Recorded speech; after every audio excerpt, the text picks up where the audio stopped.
You're staring at a cold computer screen, filling out a basic online form. It feels entirely ordinary, but you don't know it yet. You have just traded your true identity to become a weapon for a machine that runs on secrets and blood. Level 1. The Applicant. Every massive journey down the rabbit hole of human behavioral modification begins with something completely ordinary. You do not get drafted by a mysterious figure in a dark trench coat.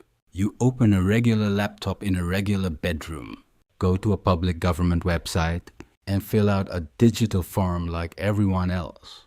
You type your real name, your college degree, and your mundane history, clicking submit while the civilian world keeps spinning. Welcome to Shadow POV. It feels like a boring administrative step, but you just signed away ownership of your identity for 6 painful months. The silence is deafening. Then, a cold, generic email drops into your inbox. They want to see you. Please subscribe to the channel right now so you do not miss the dark, hidden layers of how this system hollows you out at the very end. You fly to Virginia on your own dime, entering a building that looks like a depressing, fluorescent lit DMV. A man in a dull gray suit interrogates you for 4 hours, mapping your baseline vulnerabilities.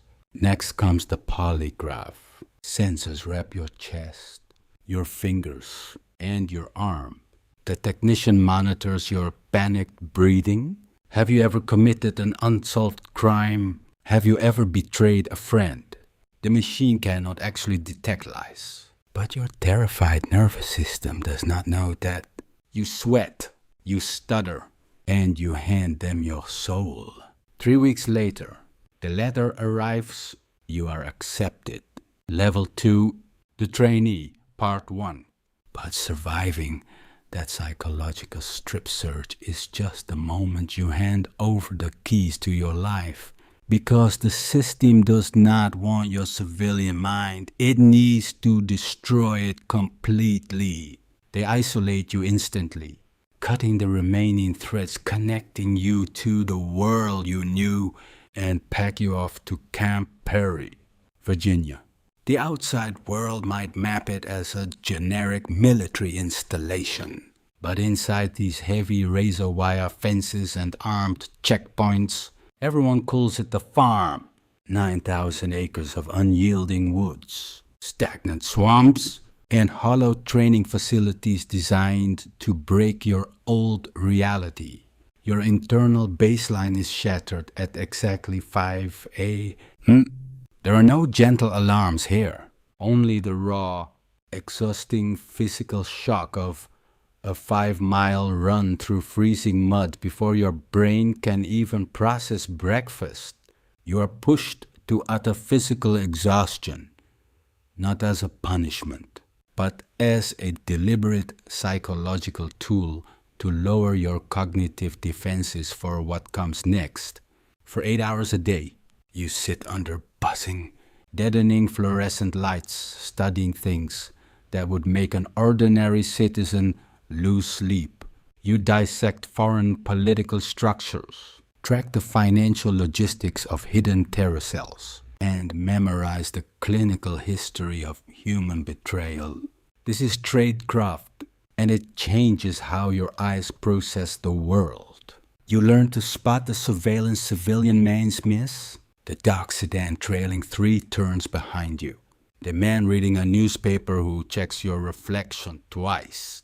You are no longer living life, you are analyzing an operational environment. Level 2, the Trainee, Part 2.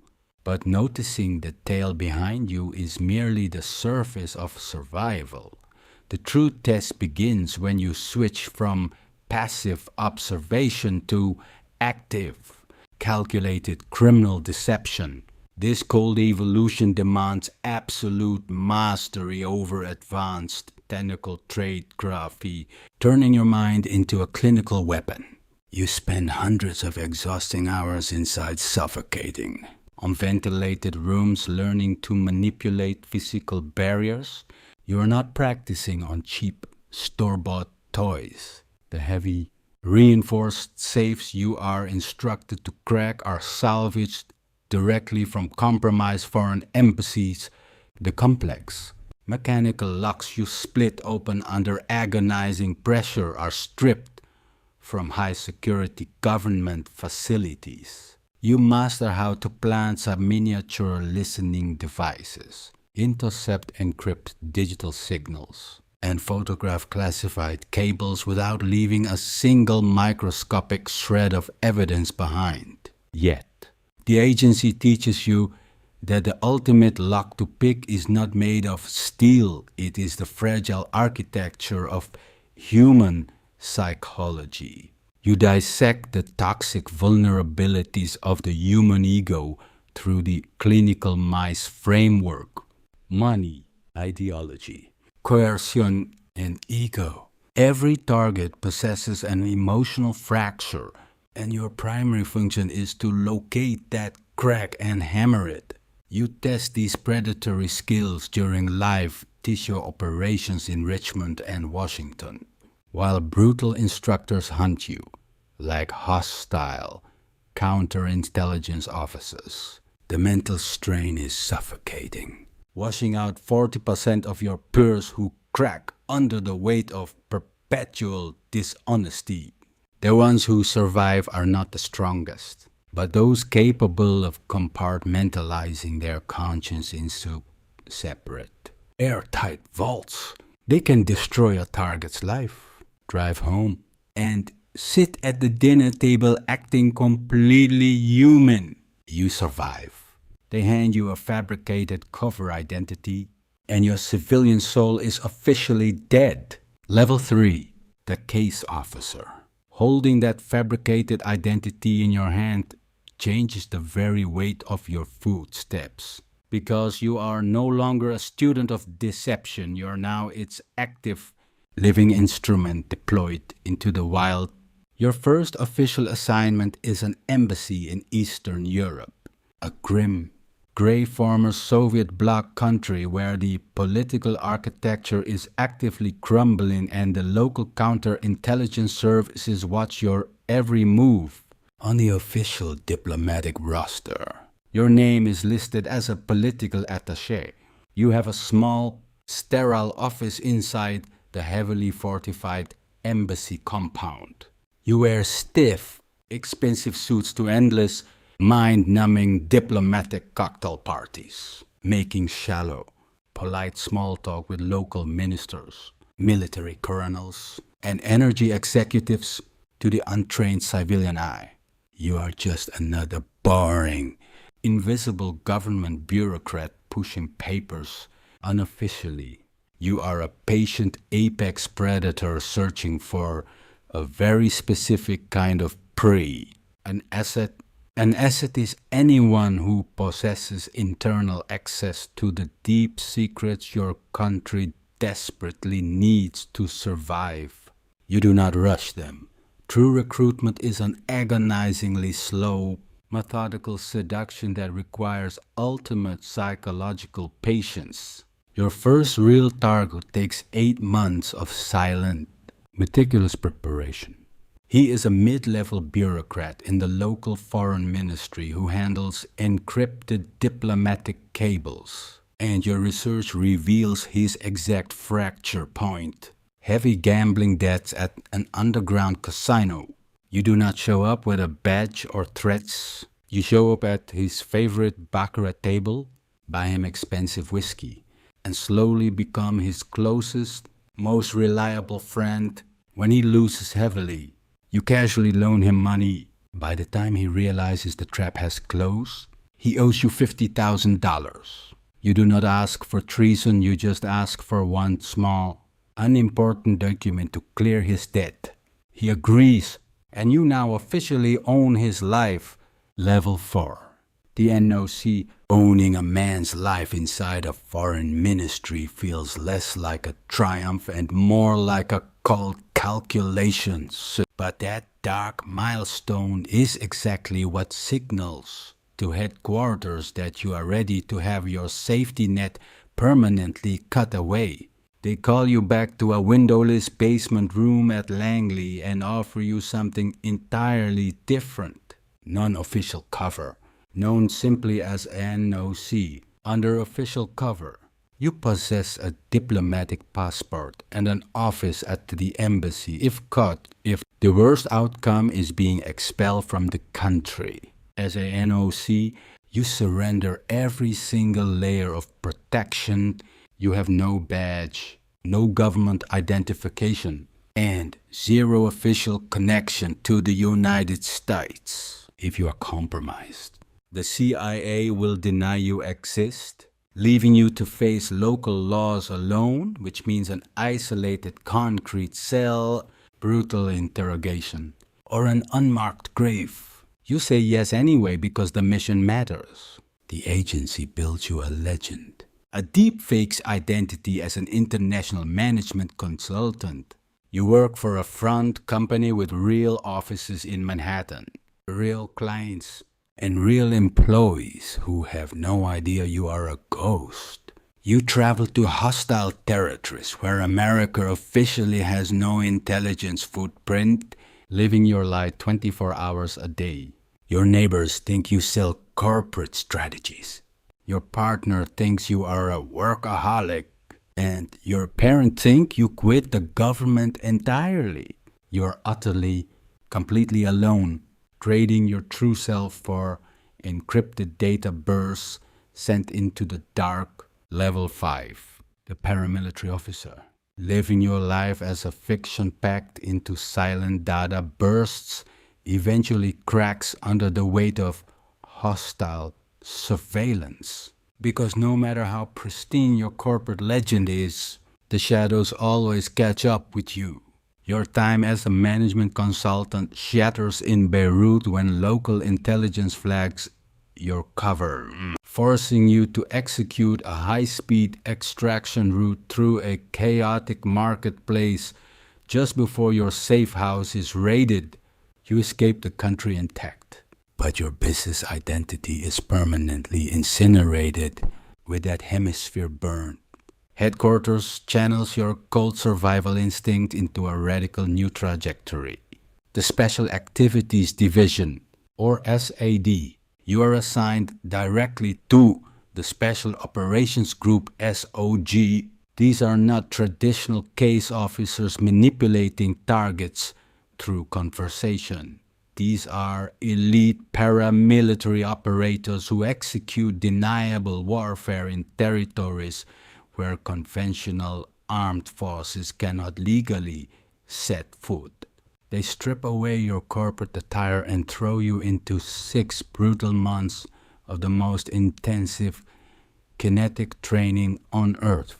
You master small unit tactics, high-speed combat driving, and precision explosives. You train with every elite weapon system until you can clear jammed chamber as in absolute suffocating darkness. Conventional instructors focus on rules. Your new handlers, former Delta Force and SEAL Team 6 operators only care if you can breach a reinforced room without getting your team killed. Your first deployment dumps you into the frozen, unforgiving mountains of Afghanistan. You spend months living in a primitive mud compound, wearing local tribal clothing, growing a heavy beard, and operating alongside volatile militias whose loyalties shift with whoever holds the thickest stack of cash. You track high-value terror ladders across unmapped ridges, staring through high-powered optics as your voice calls in targeted drone strikes. You watch silent screens as hellfire missiles vaporize a compound into a black crater. Sometimes women and children run from the burning debris instead of the target. But your mind has already gone entirely numb. You cannot afford a conscience at this altitude. Your next target package is already waiting. Level 6, the team leader. Watching a targeted compound dissolve into dust through a thermal screen forces you to bury your conscience entirely. But the true burden shifts from cold execution to complete structural accountability the moment they put you in charge of other people's lives. 5 years of surviving continuous, deniable operations in active conflict zones earn you a promotion to team leader. You are no longer an isolated operative running under a manufactured legend. You are the clinical mastermind directing an 8-man paramilitary unit deployed directly into the burning chaos of Tripoli during the Libyan civil war. Your team consists of 4 career agency officers and 4 high-priced contractors recruited from Tier 1 Special Operations Forces. They pull triple your federal salary, but every lethal decision, every tactical mistake, and every body bag rests solely on your shoulders. Your explicit mission is to locate and permanently secure hidden weapons depots containing 15 tons of weaponized mustard gas and sarin before extremist networks can auction them on the global black market. You spend 6 grueling weeks moving between rotating safe houses every 48 hours, operating strictly in the pitch-black dead of night. You bribe fluid militia commanders with heavy duffel bags of untraceable cash and launch aggressive midnight raids on unmapped industrial targets. Never knowing if a breached door holds empty space or heavy fire, you destroy the lethal stockpiles in place with high-temperature thermite. But on the final exfiltration run, an insurgent ambush shatters your convoy. One of your career officers is killed instantly. You carry a bleeding contractor half a mile through a wall of suppressive fire to the extraction helicopter.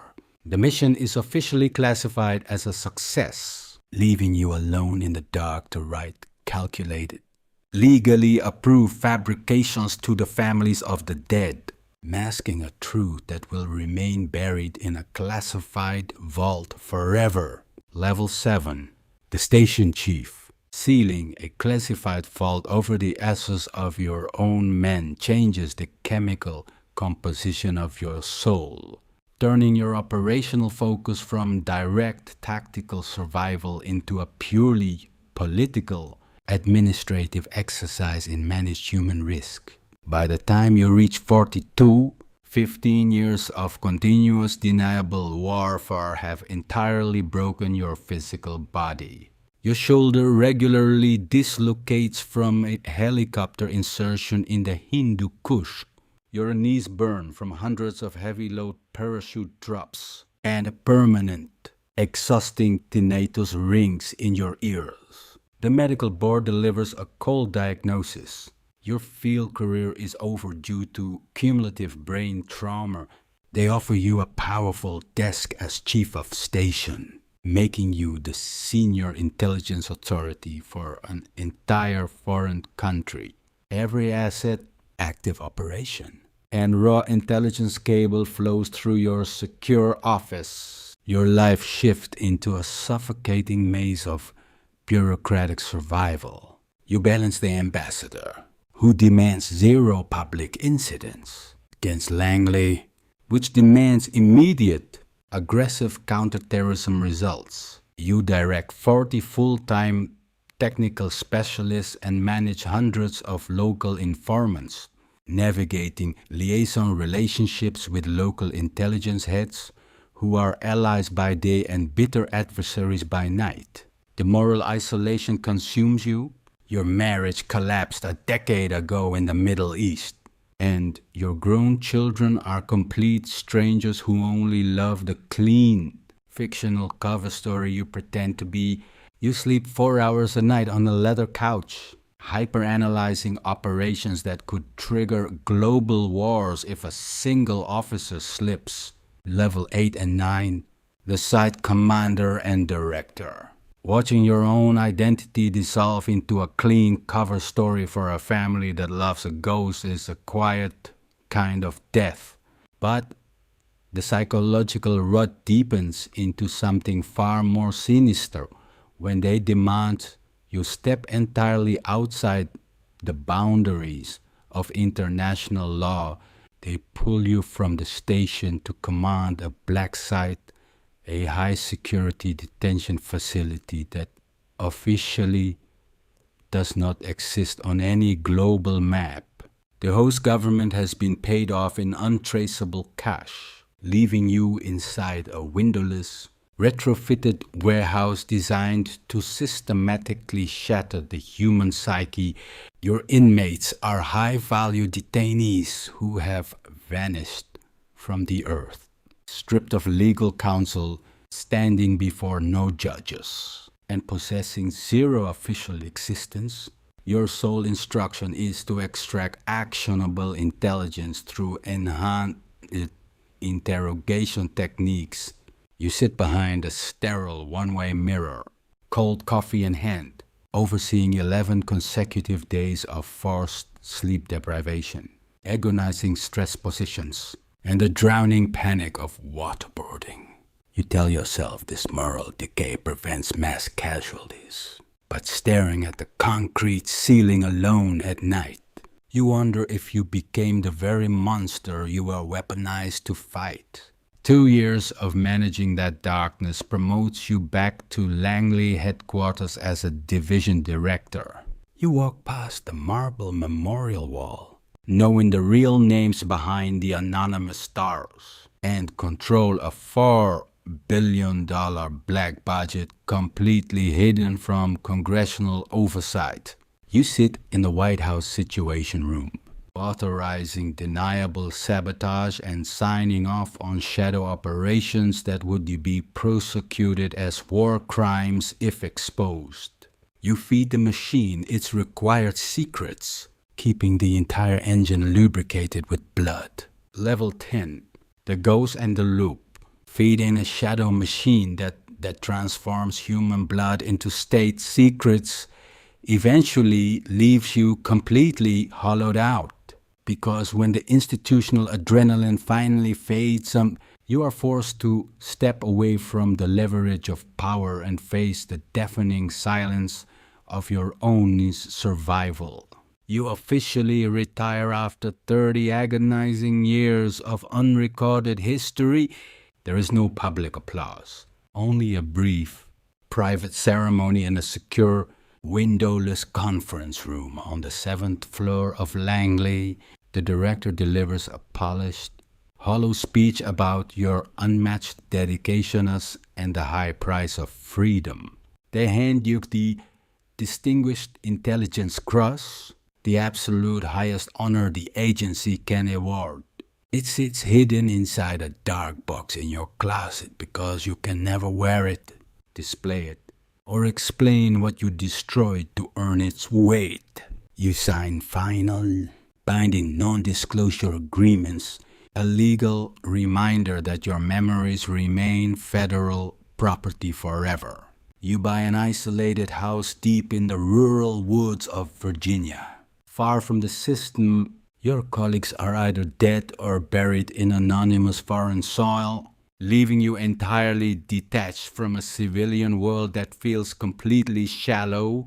You wake up in a cold sweat at 3 a.m., carrying a loaded firearm to check a quiet perimeter for threats that no longer exist. You are a ghost, moving through an empty life while a student in a distant dorm room opens the CIA website, clicking submit to begin the cycle again. Through 10 intense, visceral levels, we have witnessed more than just a career path.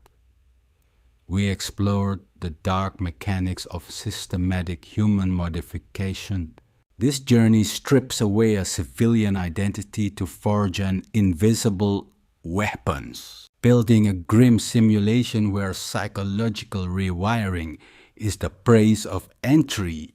True power and deep compromise exist in the shadow spaces behind the curtain. where individuals trade personal morality for systemic efficiency. Yet, the ultimate revelation is not the thrill of operational leverage, but the crushing weight of total isolation. The machine hollows out the individual, discarding them into a nameless reality where their sacrifices are permanently classified. Beneath a high-stakes tradecraft, this narrative stands as a profound study of human vulnerability and behavioral control. The deep lesson here is that every significant ambition carries a hidden transaction fee. When we overcompartmentalize our true values to serve an external system, we risk losing our authentic selves entirely in daily life. This means auditing what we compromise for professional success, ensuring we do not let our careers erode our core humanity. What level of this psychological journey shocked you the most? Share your thoughts in the comments section below so everyone can discuss. And please subscribe to the channel to support our upcoming deep dive content.